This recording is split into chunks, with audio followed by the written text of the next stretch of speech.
Good morning, everybody, and welcome to At Home with Quest on this Wednesday in November, this glorious day here in Bundanoon, International Men's Day. And it's a great privilege for me, Austin Stewart, as a facilitator here at Quest, to spend the next while with Neil. Hey Austin, how are you? Yeah, I'm well. It's good. It's good to have you here. Yeah, great. No, it's a beautiful day here at Quest, and Mm, glad to be having the chat with you. good, good. Yeah.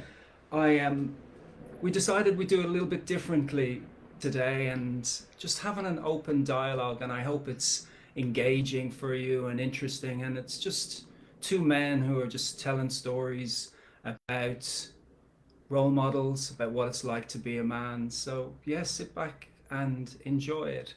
We'll give a brief introduction about who we are and maybe what brought us to this work as well, but first, as always, how about we just come to our senses? And so it's always invitational. So I'm going to sit back, and so I hope you can still hear me well. I can certainly hear the birds outside, and I can hear all the sounds of nature. So the invitation now is just to shut down your eyes or soften your gaze, kind of blur out anything, and imagine that you feel the weight of gravity that allows you to relax in the comfort of the seat, or maybe just where you're standing, feeling your feet solid on the ground. And can you notice how the energy of the earth comes up to meet you? And just notice how the energy of the earth comes up to meet you, and at the same time the gravity pulls you down. It's like it cradles you. And then inviting you in to notice the quality of your breath. Just inhaling through your nose. And when you exhale, can you make your exhale just a little bit longer than your inhale? Which really allows us to come into a sense of rest in our body.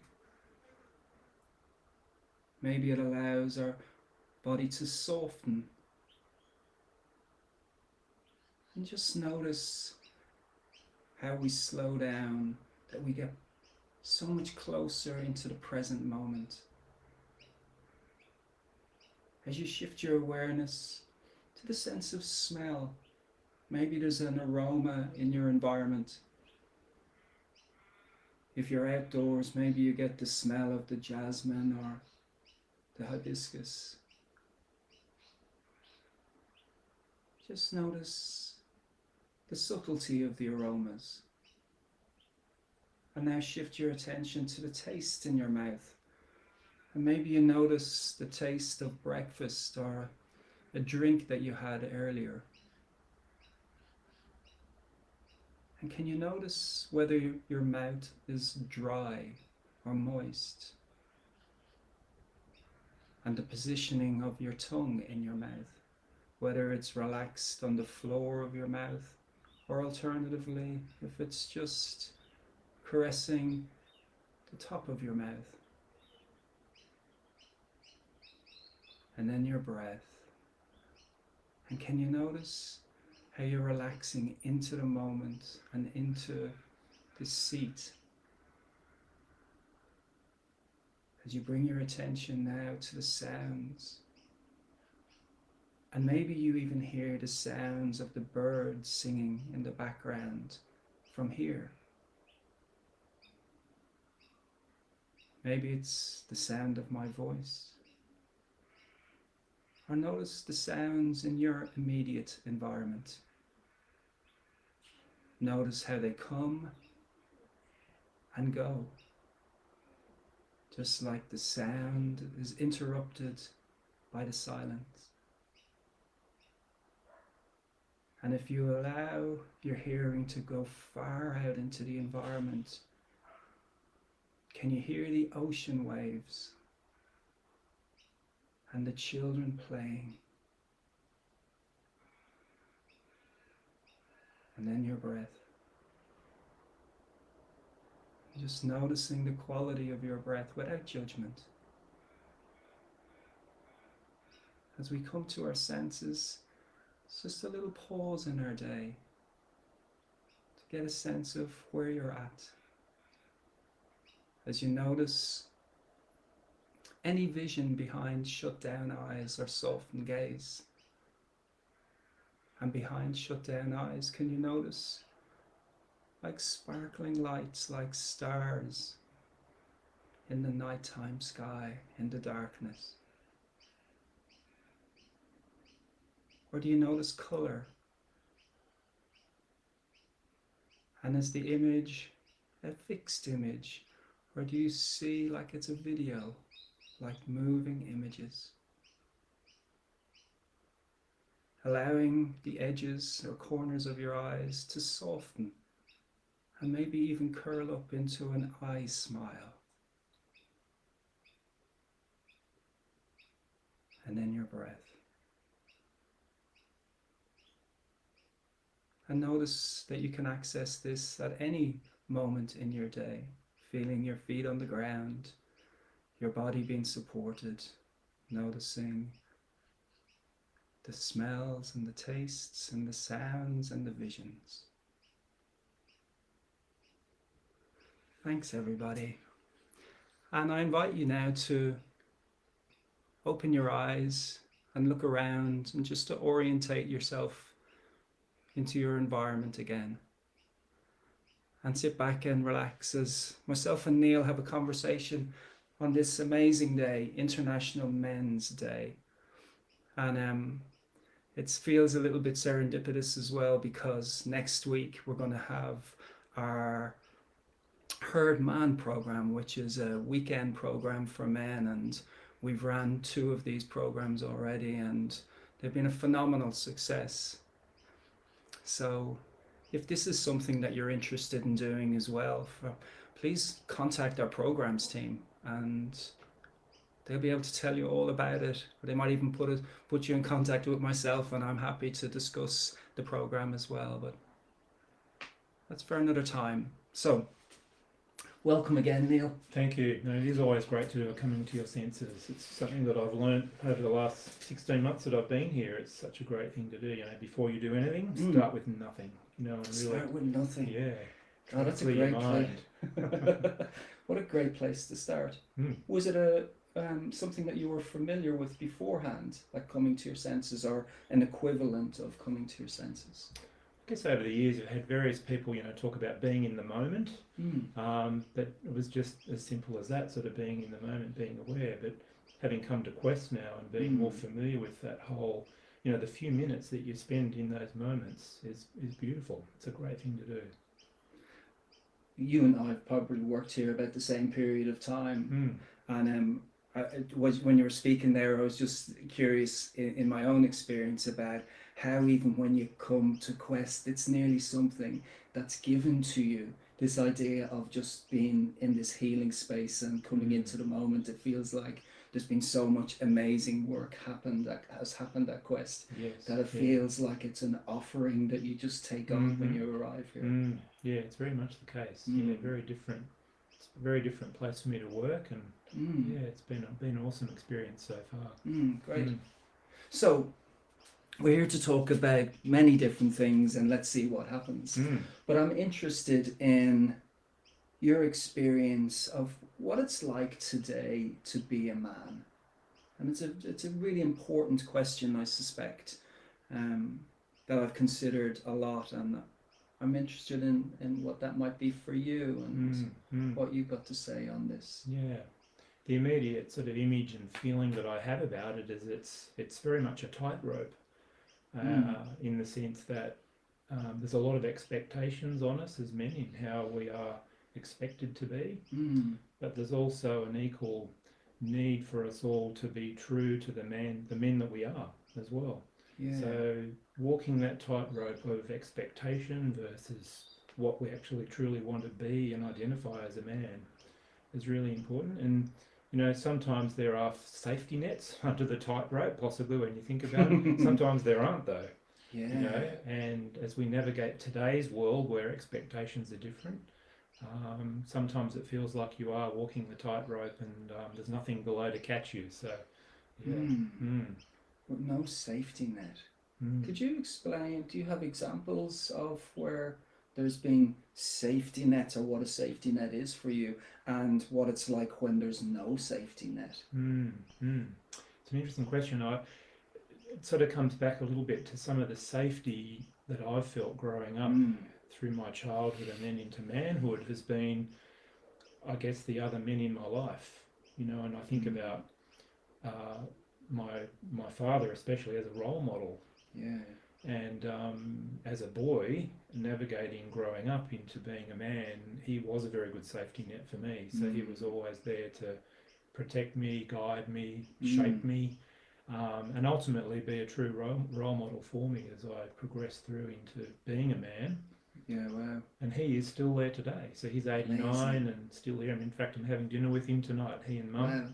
So he's been an amazing safety net for me over all those years, I think, as well. Yeah, wow.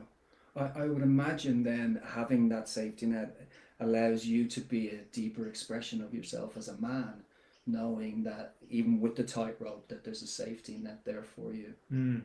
Yeah, definitely it gives you a sense of confidence, but ultimately knowing that you can tap into that experience as well. And I think if I just talk about other people as well, it's people that have been there throughout your life that have enabled you to be a safety net.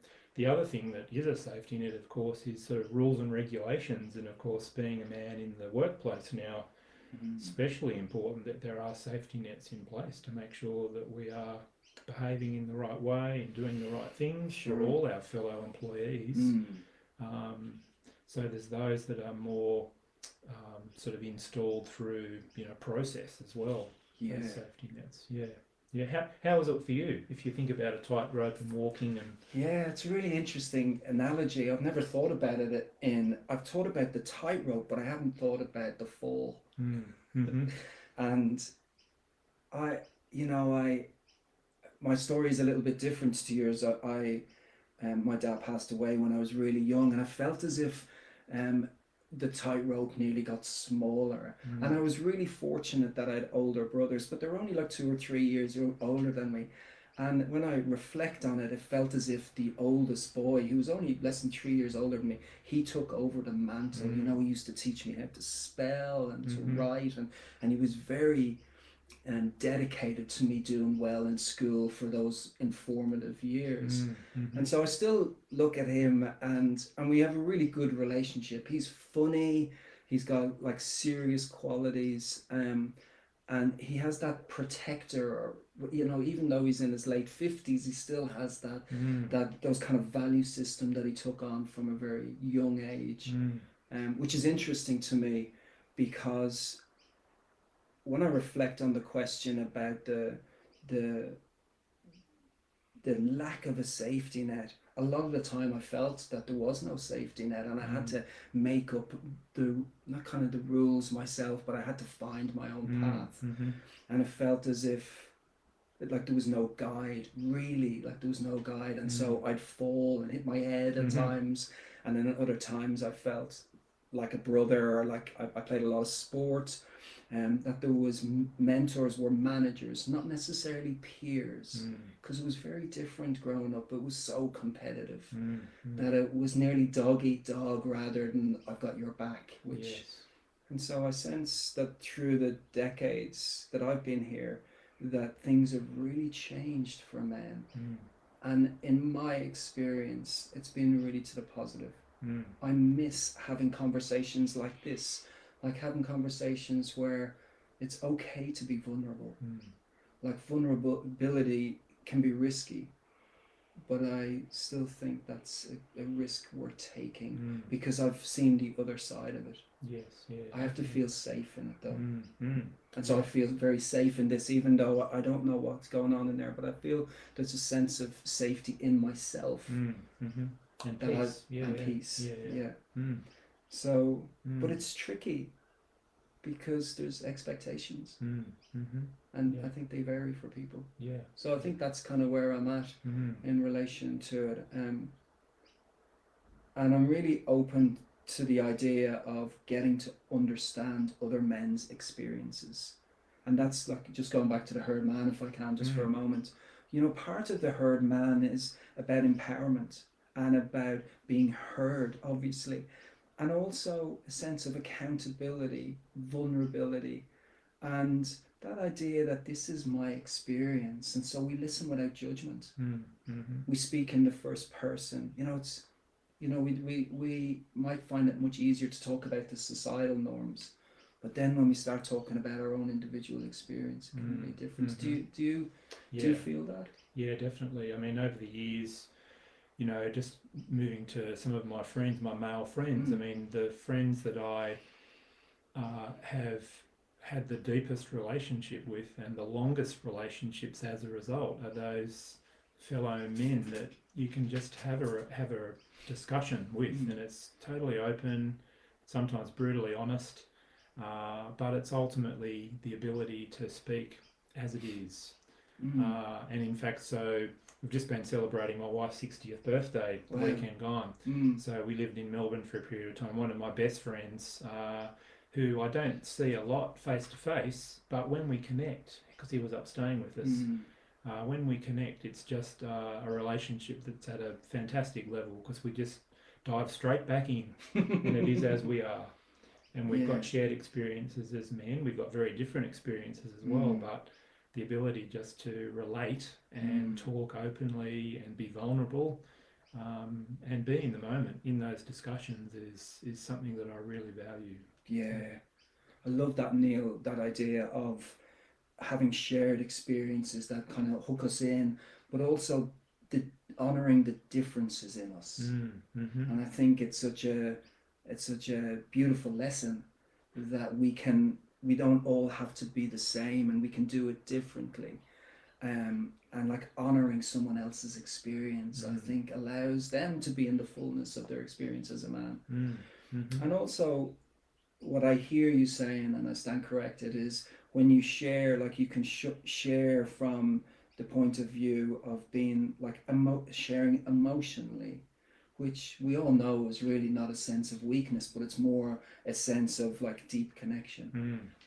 And sometimes we'll get it wrong. You know, we might go, I feel the way I feel right now mightn't be the word that I'm looking for. And so friends are really good at being able to help us to maybe navigate those difficulties, especially men. Similar to you, I've got friends of old. They probably love me for saying that, but I feel as if I don't need to be in connection with them every week or every month. But when it happens, it feels like it's always been there. And we've changed over the years, and we've had to adapt to the changes in ourselves as well as each other, and call each other out. And I don't know if that's something, but I know friends of mine have called me out especially in my 20s and 30s, where there's behavior that was, when I reflect on it, I've learned a lot from it. I don't like berating myself for it, but I like the idea of I wouldn't do that again, and you know, that behavior maybe I wouldn't do now, and that's a great learning. Which goes to the question that we've posted into the comments, and if people wanted to look in the comments, there's a question just as we're talking, and I'll just read it out. Reflecting on your life, professionally or personally, what are the traits or qualities of men who positively impacted you? And additionally, are there qualities of men in your life who impacted you positively as a consequence of their poor behavior? And you can, if you feel like you want to put something into the comments, please feel free. We'd really appreciate that. But also just to reflect yourself on those men in your life, whether they're uncles, you know, team managers, people in the professional sphere. You know, we spend a lot of time with peers or managers. Both of us come from similar-ish backgrounds. Yeah, What's your experience been well, I with sort of that? coined it in my own head. The phrase is, or the anti-role model. You know, Yeah. I mean, you've got a sense of my father and his relationship with me, how important that was as a Yeah. role model. But I guess when you start working professionally, you're going to be in these organisations with men who you look at, and they do things that you don't actually really want to aspire to, or they've got characteristics that you think might not work for me, and things like that. So, you know, I guess I've been shaped as a man by equally by those anti-role model times as well. Yeah. Because I think it's not till you can really put a person under your own microscope and really get to know them and understand them and how they operate, whether you can then form an opinion about, well, what is it that I like about them? How do I take what they offer and build it into what I do? Or are they truly a role model for me? Or are they things that actually are causing me to not be like certain things as well? So, yeah. It's like everybody turns up for you to consider whether or not they're role models. And when I'm talking to you, I really hear that you're a role model as well. Like even when you talked about coming here, you know, there's probably certain traits or qualities that you've taken on that you kind of go, these are really important. This is my value system. Yeah, exactly. And this is how I'm going to treat other people, whether it's men or women. Yeah, very much so. In fact, as I look back 16 months ago when I started here, that was one of the key things that attracted me to Quest was the values. So if you think about compassion, humility, empathy, respect, sustainability, the 5 values that we have here at Quest were things that through my growing into a man have become really important to me. Yeah. So to be able to live my values and have them aligned with an organisation's values, been in organisations that are clearly not for me. You know, and they either don't have values or the way that they treat people is very different to you know, so, and I didn't last long in those places. I was going to say, did you last long in there, No. or did you decide that my value system is too important for me to get? Yes. I've learned my lesson already, it's time to move on. Yeah, and I think the older you get, the easier it is to come to that conclusion and to make those judgment calls as well. You know, I think probably early on in our careers as men, we sort of tend to go with the flow a bit more. And we just accept what's around us and the behaviours that we see. But the older, and I guess the wiser we get, the more we're able to look at that and compare it and contrast it with what we know as being good or better or best even, you know, so yeah. I am in it from a professional aspect. It was always that part of climbing the ladder, and so sometimes you put your value system on the back burner just to climb the ladder and kind of going, it'll come out when I get to a certain level.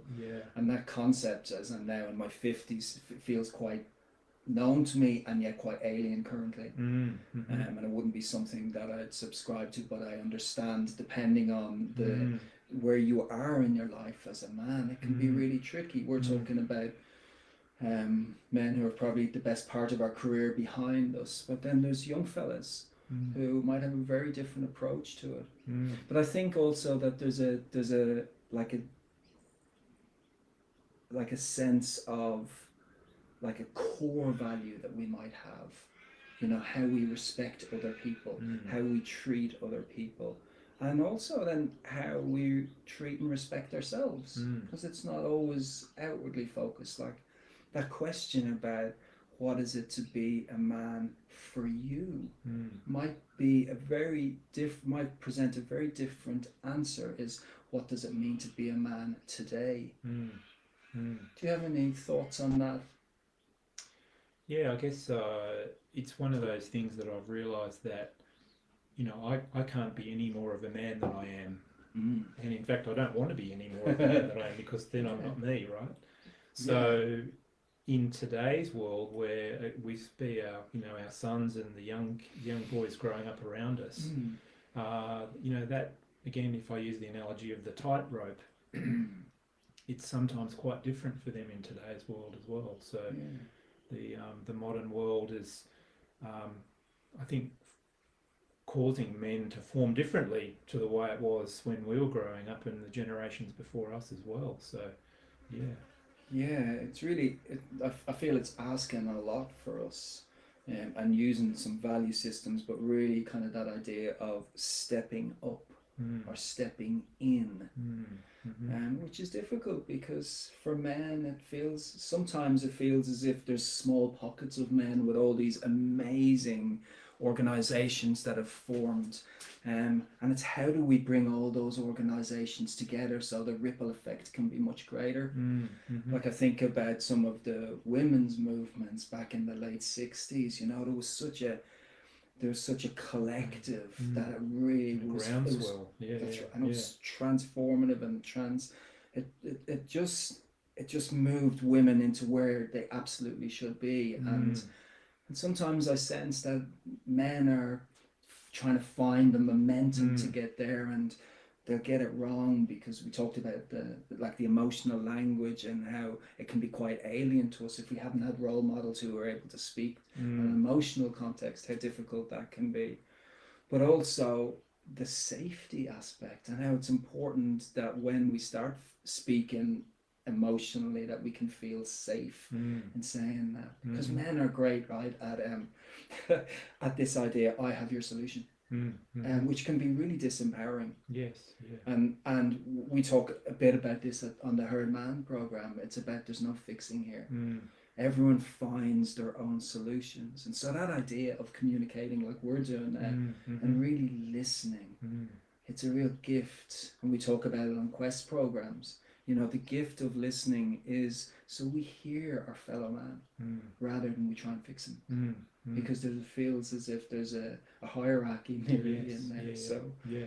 So it feels like it's a beautiful time for men to be able to sit down, and just on that, I've had the benefit of sitting with many men, and what they speak about has a depth to it that surprises me every time I do it. So that's something when it starts getting more and more momentum. And I guess that this work for men has been going on maybe for half a decade, maybe a little bit longer, where it's really getting momentum. Mm. And men can get a hard time as well, and we could talk about that as well, about men not doing it right, and Mm. saying to the women out there, there's a deep sense in me about an apology about the men who have mistreated women, because I know it exists, and a deep apology, and acknowledging that has happened, and yet that there's many men out there who are doing this, and who are trying to find ways, because we're part of community. Yeah, that's it. And I think it's there's definitely a lot of positivity around that, in the sense that even now I know there's so many more resources and so many programs and organisations that are now set up for men to be able to help men do what women did in the 60s and 70s, and I think, we have been left behind a little bit in terms of being open about what it is that we can do to help ourselves as well. Yeah. Sometimes I think helping ourselves is just staying connected. Staying connected to another man or other men, whether that's through sport, men, that's the thing for men, right? That competitive nature. That sometimes I think doesn't even leave us and might dilute down a little bit. And then acknowledging, there's a loneliness epidemic.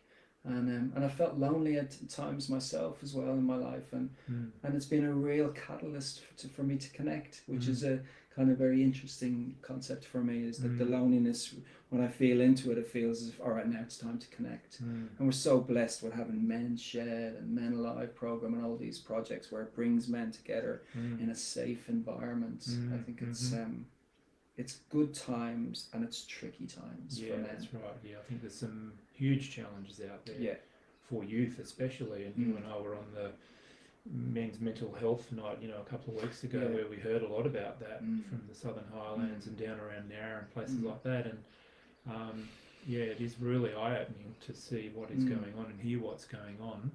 But equally, all those organisations that are out there to help, and of course we're one of them as well at Quest for Life. So yeah.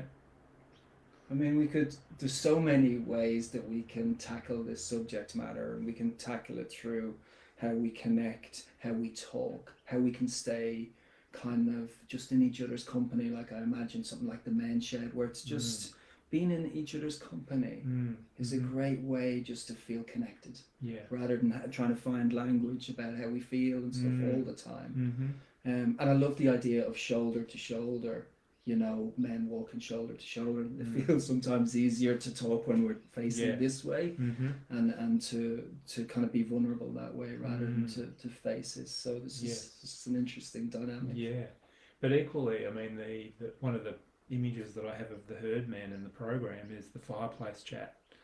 You know, and if you think about, men have been doing that for thousands and thousands of years, but giving men the ability just to sit around a fire and sit around a fire, and if it's that's all they do is look at the fire, that's fantastic. But how does it create an opportunity for people, men, to talk to each other in that really sort of comforted environment of a fire? Yeah, and we do the fire here, and it's a big thing here at Quest for empowering people to find their own solutions. You know, you can talk and you can get information, but really it's sometimes I think it's an inward journey, you know, and finding the solutions are kind of solutions. You know, I'm not big into the idea of problems. I like the idea of puzzle. It's a puzzle and we're trying to sort it out. And being in the company of men where we just start articulating our thoughts, we can formulate our own solutions to puzzles, rather than in any other way. So, but I think all these things are so valid. Have an open dialogue, like we're doing now, and listening and honouring other people's experience, the good and the bad. I mean, I know myself. I'm no angel, right? But I think it's good to be able to talk about the angel in you and the not angel in you as well. Yeah, that's right. And that's really one of the things about, you know, your close friends as men. You know, that is, you talked about it. It's sort of like the accountability piece. You know, sort of being held accountable to be a man is a good thing. You know, because I think the expectation is pretty significant. And getting that walk along the tightrope, you've got to be held accountable sometimes as well. Would you have anything to impart to other men who might be struggling now, like around things that they might be able to do, or how they can remove the struggle or reduce the struggle in their world about being a man? Do you have any thoughts on that? Yeah, I think probably like being open to it and knowing that what you're feeling is perfectly fine, you know, and it's like that's normal. So to be able to seek out others, to be able to seek out organisations, even just to be able to share and talk about it, you know, and sort of get it off your chest, because I think that's a huge first step of just being able to relax and be yourself, is to help, you know, remove those things that you're worried about or anxious about or concerned about. So it's sort of bringing it back to having the confidence to know that, you know, whatever you're going through, someone else has gone through most likely, you know, and to be able to share it with someone is going to be really important. Yeah, I kind of come from a lineage where our stories are not only for us, but they're for community, like to share, because somebody somewhere will pick up a part of that story. And so we kind of, that idea of maybe moving past the shame of our story and allowing it to kind of move through us, I feel is very important. And we know it even on the Quest programs, when we share, it feels as if we bond through sharing, irrespective of the detail. And when people are there, open to listening, without judging, without coming in with a solution, then it frees us up. Yeah, that's right. And I think, again, that's one of the learnings of being here at Quest for Life and working and seeing the outcomes we see is, you know, a big part of it is the no judgment piece. Yeah. You know, and so for men to know that other men, you know, aren't judging them, they're accepting them for who they are. Everyone's story is different. Yeah. You know, but there's I think that's something we can all learn and get better at, definitely. There's no doubt. no judgment. Yeah. I mean, it feels like even if it's a novel idea sometimes that we need to judge things so we feel like a sense of safety, and it feels nearly sometimes counterintuitive. Yeah, and to have an opinion on something, like always, Yeah. Oh yeah, I Yeah. grew up with that. Like if you don't have opinion, you're nothing, Yeah. right? And Yeah. sometimes it's easy just to that idea of like maybe using the fence as against the tightrope. It feels a little bit safer to me. And like sitting on the fence when we're listening to somebody, so that we can respect their experience, so we can hear it, but we can really hear it. Like we can hear it in us, and then everyone's story always lands in us, especially when we have that Tuesday morning at Quest and people share. There's always a part of someone else's story that becomes familiar to you. So if there's one piece of advice is talk to somebody. Talk to find somebody who you feel safe with. Could be your best friend. You know, it could be a professional. Go and talk to somebody who you feel safe with, who you can just let out what's inside you. Absolutely. And it can take the weight of the world off your shoulders at times. And sometimes we'll call it as it is. Sometimes it can be ugly. Sometimes it mightn't fit into the societal norms, and we have to still deal with that. We don't need to sideline it. That's the sense that we need to bring people into a big hug. Yeah. And men do so much brilliant healing work in the company of men. Yeah. That's my sense of it. And now we use the feminine to be really nurtured, to nurture the healing. That's just a sense of it that I have.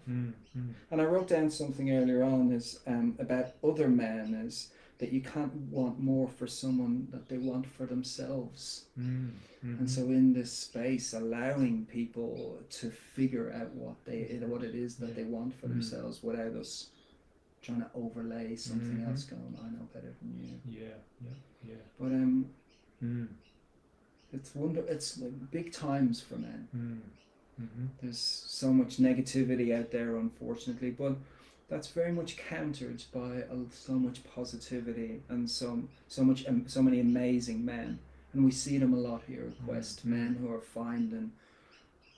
looking for ways to turn up, to be better, to be articulate, maybe to book the trend of some of that toxic masculinity that's referred to in the current narrative, and that's amazing to see. So for all those people out there who have amazing men in their life, I think it's phenomenal, and there's many amazing men. And there's also men who aren't so amazing, and helping them is also really important too. So yeah, no, absolutely. So anything else that you'd like to talk about? Is there anything else you'd like to ask me, or is there any burning questions? So a recent one for you, so you've just recently come back from a holiday in Hawaii, and you did that by yourself. Yeah. So you're your own person, and I know you unplugged completely. No mobile phone, no computer, no laptop, whatever. Yeah. How was it in that space that you're in as a man, going to another country, but sort of being in the moment with yourself that whole time? Yeah, wow. That's a big question. How long have we got? I think it was absolutely necessary. I was thinking about having responsibility for people in my life, and I'm one of them. And how do I allow myself to be responsible for myself? And part of that was that I just felt that I needed to get away for just a week, look after all the things, and then go and just to be on my own. Sometimes the world can be big, and I like the idea of just unplugging so that I can be the best version of myself. I started to feel a little bit of burnout, and I felt a little bit jaded, and that was a real sign, like a flag for me to go, hey, it's time to do something different. Look after yourself, so that when you come back in, you can hold space for others, and you're kind of doing what you're talking about, like the modeling. I felt that I was unable to model if I didn't do that. Even having this conversation, I feel this sense of jadedness. So I feel that it was absolutely necessary. And there was a huge part of it that was around compassion. that here I am, Mm. and I can't play on. Mm-hmm. I can't, you know, toughen up and do all those things that I was told about when I was growing up, you know. I don't know, be the man, or do you know all those sayings that we have, like stiff upper lip, or just pull up, keep going. Mm-hmm. And I felt like to keep going, I needed to stop. Yes, yeah. And that was that getting away for a period of time, unplugging, stopping, reflecting. I do a bit of writing, and I think that journaling is a great way for us to write down what's happening for us when sometimes we feel that language isn't available in the same way. So I did a little bit of journaling, and I find that phenomenally helpful. And we do that on the men's program as well, with some humor and some depth to it as well, and some deep reflection. And so I've come back a few days ago, and I feel refreshed, and I feel this is so beautifully timed that we're sitting here and we're talking about this, about looking after other men and looking after ourselves, and then looking after all the other things. And we have to, I sense that we have to do them in equal measure. Yeah, Because sometimes we forget about ourselves, right? Yeah. And we just kind of go and we keep going. So yeah, it was good, and I feel that I'm ready to go again for whatever that means. Yeah. I know all my kids generally do chip me because I do like spending time in the moment with myself. You know, I do like having downtime, and I do like lingering over a morning coffee and doing things like that. But I see that as being important for me. And just being real with yourself. Has that been something that you've done for a lot of your life, or is it a kind of a new strategy that you've developed over time? No, I think I've always been pretty good at it, actually.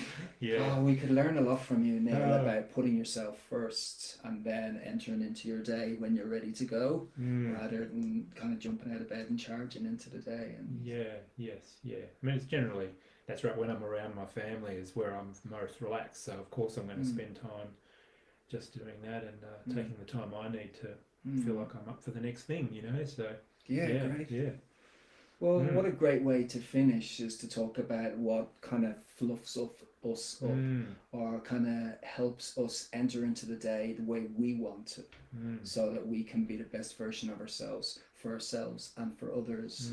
And I wonder, for you out there, what are the strategies that you use to enter into your day, or even when you're leaving your day, to reflect or to think about how your day has been? What are the good things that have happened? What are the things that have happened that you kind of think, oh, they could have been better? And just to reflect, you know, we can reflect on the things that we think in a positive way or in a negative way, because I think there's value in both of those sides. Yeah, you definitely learn from both, that's for sure. For sure. Yeah. So, thank you, people out there, and thank you, Neil, for having this free-flowing conversation. It's been really good to do it this way. I think this might be the first time that Quest have used this kind of conversation in an at-home request, and maybe we'll pick it up again at some other time and continue on. If it's something that we feel would be value, or if you want to give us some feedback, and if you think if it was valuable, if there's any questions maybe that you'd like to pose to us, and maybe at another time we can respond to them through conversation. Yeah, it's great. Thank you very much, Austin. Thank you, Neil. Great to spend some time with you all. Thanks, everybody. Enjoy the rest of your Wednesday. If you can get outside, I highly recommend it. It's a beautiful day. And to all the men out there, happy International Men's Day. Take good care of yourselves, and please God, we'll see each other soon. See ya. Bye.